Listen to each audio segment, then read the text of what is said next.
Praise the lord. దేవునికి స్తోత్రం కలుగునుగాక. దేవుని బిడ్డలారా, ఉదయకాల సమయమున మీ అందరికీ నా శుభవందనాలు తెలియజేస్తున్నానండి. దేవుని బిడ్డలారా, ప్రతి ఉదయకాలం ఈ విధంగా ఒక చక్కటి వాగ్దానంతో మీ ముందుకు వచ్చే కృపను దేవుడు మాకు ఇస్తున్న విధానాన్ని బట్టి నేను దేవునికి స్తుతులు చెల్లిస్తున్నానండి. హల్లెలూయా. దేవుని బిడ్డలారా, అంతేకాకుండా ప్రతి దినం వాగ్దానంతో దినమును ప్రారంభించే కృపను, ప్రార్థనతో దినమును ప్రారంభించే కృపను ఆయన బిడ్డలకు దేవుడు ఇచ్చిన విధానాన్ని బట్టి కూడా దేవునికి స్తుతులు చెల్లిస్తున్నామండి. దేవుని బిడ్డలారా, మీ అందరి కొరకు ప్రార్థిస్తున్నాం. మీ అక్కర్ల కొరకు, అవసరతల కొరకు భారంతో ప్రార్థిస్తున్నామండి. హల్లెలూయా. అయితే ప్రియ దేవుని బిడ్డలారా, ఈ ఉదయకాలం కూడా ఒక చక్కటి వాగ్దానంతో దేవుడు మనందరితో మాట్లాడబోతున్నారు. ఆ వాగ్దాన వచనము నేను చదువుతున్నానండి. యెషయా గ్రంథము 60వ అధ్యాయము 20వ వచనము చివరి లైన్ నేను చదువుతున్నానండి. నీ దుఃఖ దినములు సమాప్తమగును, నీ దుఃఖ దినములు సమాప్తమగును అని ఇక్కడ దేవుడు ప్రవక్త అయిన యెషయా గారి ద్వారా మాట్లాడిన వాగ్దానముగా దేవుని వాక్యంలో మనం చూస్తున్నాం. అయితే ఈ వాగ్దానమును దేవుడు ఒక ప్రవచన వాగ్దానముగా, అది భవిష్యత్తులో నెరవేర్చబడే వాగ్దానముగా దేవుడు తన ప్రవక్త ద్వారా మాట్లాడినట్లు దేవుని ఒక వాక్యంలో మనం చూస్తున్నాం. హల్లెలూయా. దేవుని బిడ్డలారా, అయితే ఈ వాగ్దానం ఆయనను విశ్వసించిన ప్రతి ఒక్కరి విషయంలో కూడా ఆయన నెరవేర్చే దేవుడు ఆయన ఉన్నారండి. హల్లెలూయా. నీ దుఃఖ దినములు సమాప్తమగును. హల్లెలూయా. ఈ మాటను ఎవ్వరూ చెప్పలేరండి.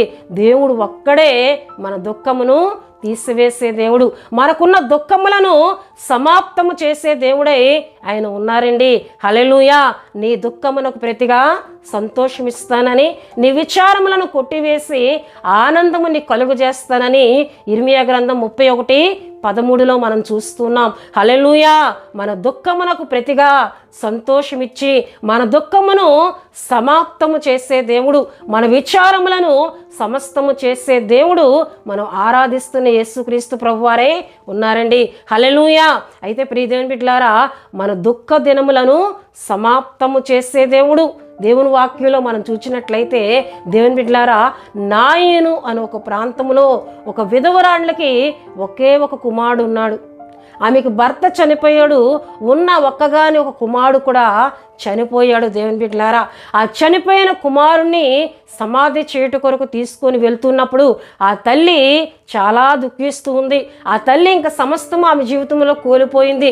భర్తను కోల్పోయింది, కుమారుని కోల్పోయింది, ఒంటరి అయిపోయింది. ప్రియ దేవుని బిడ్డలారా, అదే మార్గం గుండా యేసుక్రీస్తు ప్రభువారు వస్తూ ఉన్నారు. ఆ పాడెను, ఆ కుమారుని, అక్కడ ఉన్న జనసమూహమును యేసుక్రీస్తు ప్రభువారు చూచి వారి యొద్దకు వెళ్ళి ఆ తల్లి దుఃఖమును యేసుక్రీస్తు ప్రభువారు చూచి ఏమంటున్నారని మనం దేవుని వాక్యంలో మనం చూస్తే చూడండి ప్రియ దేవుని బిడ్డలారా, లూకా సువార్త 7వ అధ్యాయము 13వ వచనాన్ని నేను చదువుతూ ఉన్నానండి. ప్రభు ఆమెను చూచి ఆమె యందు కనికరపడి ఏడవవద్దని ఆమెతో చెప్పి దగ్గరికి వచ్చి పాడిన ముట్టగా మోయుచున్నవారు నిలిచెను. ఆయన చనిపోయిన వాడు లేచి కూర్చుండి మాటలాడసాగాను. హల్లెలూయా. ఆయన చిన్నవాడా లెమ్మని నీతో చెప్పుచున్నాననగా చనిపోయిన వాడు లేచి కూర్చుండి మాటలాడసాగినని ఇక్కడ దేవుని వాక్యంలో మనం చూస్తున్నాం. అయితే ఆ తల్లి యొక్క దుఃఖమును మొదట యేసుక్రీస్తు ప్రభువారు చూచారండి. ఆమెను మొదట ఆయన ఏమంటున్నారు? అమ్మా ఏడవవద్దు, ఏడవవద్దు, ఆమె యందు ఆయన కనికరపడి అని దేవుని వాక్యంలో మనం చూస్తున్నాం. ప్రభు ఆమెను చూచి ఆమె యందు కనికరపడి ఏడవవద్దని చెప్పి, హల్లెలూయా, నీ దుఃఖాన్ని నేను తీసివేస్తాను, నువ్వు ఏడవద్దని చెప్పి వెళ్ళి ఆ కుమారుడిని ముట్టిన వెంటనే ఆ కుమారుడు లేచి కూర్చుండి మాటలాడసాగినని మనం చూస్తున్నాం. వెంటనే ఆ కుమారుని ఆ తల్లికి యేసుక్రీస్తు ప్రభువారు అప్పగించారు. ప్రియ దేవుని బిడ్డలారా, హల్లెలూయా, హల్లెలూయా. అక్కడ ఆమె దుఃఖమును ఆయన ఏం చేశారు? సమాప్తము చేశారు. ఆ దుఃఖము లేకుండా ఆమె హృదయములోంచి మరలా సంతోషము కలిగే వాతావరణమును ఆ కుమారుని బ్రతికించడం ద్వారా ఆమె దుఃఖమునకి సమాప్తి అనేది అక్కడ కలిగినట్లు దేవుని వాక్యంలో మనం చూస్తున్నామండి. మనం విశ్వసించిన ఆయన, మనం ఆరాధిస్తున్న యేసుక్రీస్తు ప్రభువారు మన దుఃఖమునకు సమాప్తిని పలికే దేవుడు, మన దుఃఖములను తీసివేసే దేవుడని దేవుని వాక్యంలో మనం చూస్తున్నాం. హల్లెలూయా. అంతేకాకుండా ప్రియ దేవుని బిడ్డలారా, ఒక అధికారి కుమార్తె బాలిక చనిపోయినప్పుడు ఆమె వయసు వయసు 12 సంవత్సరములని దేవుని వాక్యంలో మనం చూస్తున్నాం. 12 సంవత్సరముల ఏమండి ఒక బాలిక చిన్న వయసులోనే మరణించినప్పుడు ఆ అధికారి ఏమండి ఎంతో దుఃఖముతో యేసుక్రీస్తు ప్రభువారి యొద్దకు వచ్చాడు. అయ్యా నా కుమార్తె చనిపోయిందని. యేసు ప్రభువారు అక్కడికి వెళ్ళి ఆమెను ముట్టి అక్కడ లేపినప్పుడు ఆమెకు చేయించి అక్కడ లేపి బ్రతికించినట్లు దేవుని వాక్యంలో చూస్తున్నాం. అక్కడ ఉన్న దుఃఖం అంతటినీ కూడా ఆయన తొలగించి ప్రియదేని బిడ్డలారా మరలా ఆ ఇంటిలో ఆయన ఏం కలుగు చేశారండి? సంతోషమును కలుగు చేశారు. అక్కడ దుఃఖమునకు సమాప్తిని ఆయన చేసినట్లు దేవుని వాక్యంలో మనం చూస్తున్నాం. హల్లెలూయా. అంతేకాకుండా ప్రియదేని బిడ్డలారా ఏమండి మార్తా మరియా సహోదరుడైన లాజరును మనం చూసినట్లయితే వారికున్న ఒకగానొక సహోదరుడు చనిపోయాడు. దేవుని బిడ్డలారా ఆ ఇంటిలో ఆ కుటుంబంలో పెద్దవారు ఉన్నట్లు దేవుని వాక్యంలో మనకు కనబడదు. తల్లిదండ్రులు ఉన్నట్లు దేవుని వాక్యంలో మనకు కనబడదు. ఎవరూ లేరు. వారు ముగ్గురు నివసిస్తున్న ఆ గృహములో దేవుని బిడ్డలారా సహోదరుని వారు కోల్పోయారు. ఇద్దరు కూడా దుఃఖిస్తూ ఉన్నారు. మార్తా మరియా దుఃఖిస్తూ ఉన్నారు. దేవుని బిడ్డలారా ఆ సమయంలో యేసుక్రీస్తు ప్రభువారు వారి యొద్దకు వచ్చారు. అప్పటికి లాజరు చనిపోయి సమాధి చేయబడి 4 దినములు అవుతూ ఉందండి. సహోదరి యొక్క ఏమండి మార్తా యొక్క దుఃఖమును ఆయన చూస్తున్నారు. మరియా యొక్క దుఃఖమును ఆయన చూస్తున్నారు. యేసుక్రీస్తు ప్రభువారు లాజరు యొక్క సమాధి యొద్దకు వచ్చారని మరియా విన్న వెంటనే ఏడుస్తూ పరిగెత్తుకుని వచ్చినట్లు దేవుని వాక్యంలో మనం చూస్తున్నాం. మరియా వచ్చినట్లు దేవుని వాక్యంలో మనం చూస్తున్నాం. వారు అంటూ ఉన్నారు, నా సహోదరుడు చనిపోయి 4 దినములు అవుతుందయ్యా, ఇక మనం ఏమీ చేయలేమని. కానీ యేసుక్రీస్తు ప్రభువారు వారి దుఃఖమును చూచి ఆయన అక్కడ కన్నీళ్లు పెట్టుకున్నట్లు దేవుని వాక్యంలో మనం చూస్తున్నామండి. హల్లెలూయా.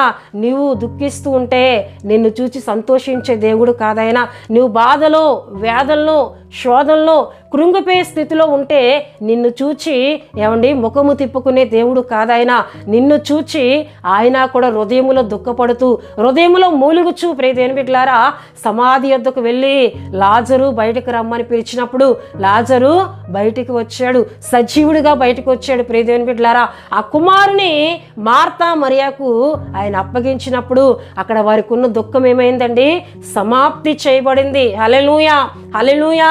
దేవుని బిడ్డలారా వారి కుటుంబంలో మరలా ఏం కలిగిందండి? సంతోషము కలిగింది. మరలా ఏమండి ఆనందం ఆ కుటుంబంలో కలిగింది. కోల్పోయిన ఆ కుమారుని వారు పొందుకున్నారండి. హల్లెలూయా. హల్లెలూయా. దేవుని వాక్యంలో మనం చూస్తే ఎంతో మంది కృంగిపోయిన వారిని ఆయన లేవనెత్తాడు. చనిపోవడానికి సిద్ధంగా ఉన్న వారిని ఆయన బ్రతికించాడు.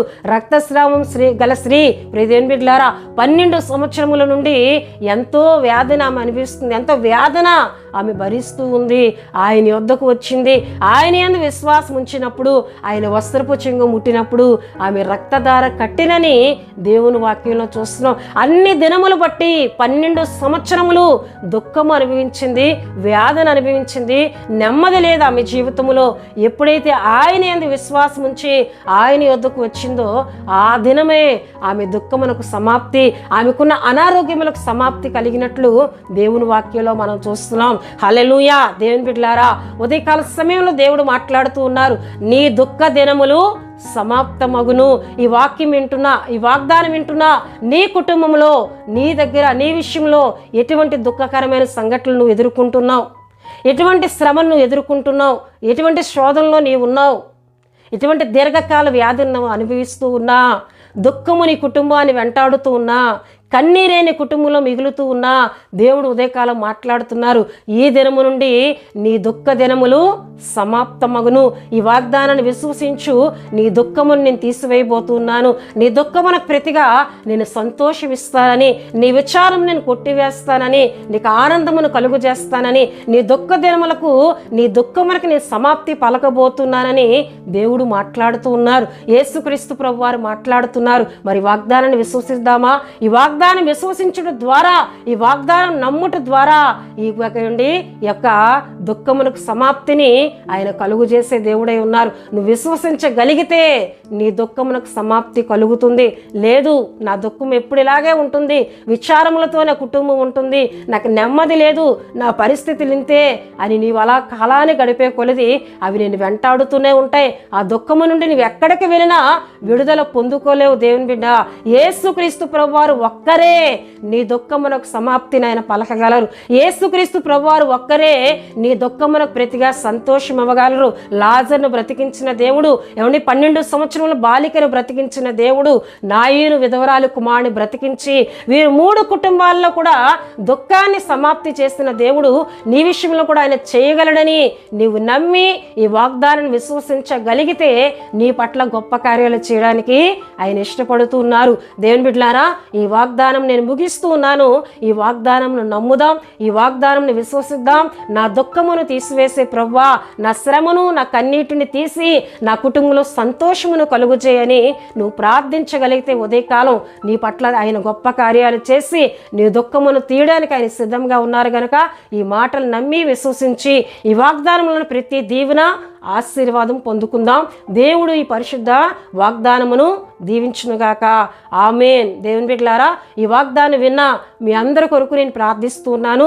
ప్రతి ఒక్కరూ కండ్లు మూసుకొని ప్రార్థనలో నాతో ఏకీభించాలని ప్రభు పేరట తెలియజేస్తున్నానండి. పరిశుద్ధుడా, ప్రేమ కలిగిన తండ్రి, కృప కలిగిన యేసయ్యా, మీకు స్తోత్రాలు చెల్లిస్తున్నాను నాయన. మహోన్నతుడా, నీకు వందనాలు చెల్లిస్తున్నాను. దయగలిగిన దేవుడా, నీకు స్తుతులు చెల్లిస్తున్నాను ప్రభువా. ఉదయకాలం చక్కటి వాగ్దానంతో మాతో మాట్లాడుతున్నారు. నీ దుఃఖ దినములు సమాప్తమగును అని. నిజమే, మా దుఃఖమును ఈ లోకములో ఎవ్వరూ తీయలేరు. మా దుఃఖము నుండి మమ్మల్ని ఎవ్వరూ విడిపించలేరయ్యా. నీ ఒక్కడో మాత్రమే మా దుఃఖమును తీసివేసే దేవుడు, మా దుఃఖమునకు ప్రతిగా సంతోషం ఇచ్చే దేవుడు, దుఃఖమునకు సమాప్తిని పలికే దేవుడు ప్రభువా. అటువంటి నిన్ను విశ్వసించి అయ్యా, ఇగోనైనా దుఃఖములో, శ్రమలో, శోధనలో ప్రతి కుటుంబము విడుదల పొందుకునే కృపనిమ్మని ప్రార్థిస్తున్నాను. ఈ వాగ్దానం విశ్వసించినట్లు సహాయం చేయమని నీ సన్నిధిలో ప్రార్థిస్తున్నానయ్యా. అట్టి స్థితిలో ఏ కుటుంబంలో ఉన్నా వారికి విడుదల అయా, సమాప్తిని మీరు కలుగు చేయమని ప్రార్థిస్తున్నాను. దేవానికి వందనాలు అయా. బలహీనలుగా ఎవరైనా ఉంటే ముట్టి స్వస్థపరచండి అయా. ప్రతి ఒక్కరు ఆరోగ్యములపై నీ కృపనుంచండి. దినమంతా ప్రయాణాల్లో తోడుగా ఉండండి. వారు చేస్తున్న ప్రతి పనిలో దినమంతా మీ కృప, నీ కాపుదల, మీ సన్నిధిని తోడుగా ఉంచమని యేసు నామములు అడుగుచున్నాం తండ్రి. ఆమేన్. యేసు రక్తమే జయం, ప్రభేసు రక్తమే జయం. ప్రభేసు రక్తం సంపూర్ణమైనది. అపవాది క్రియలకనంత నాశనం కలుగునుగాక. ఆమేన్, ఆమేన్, ఆమేన్. దేవుడు మిమ్ములను, మీ కుటుంబములను బహుగా దీవించునుగాక. ఆమేన్.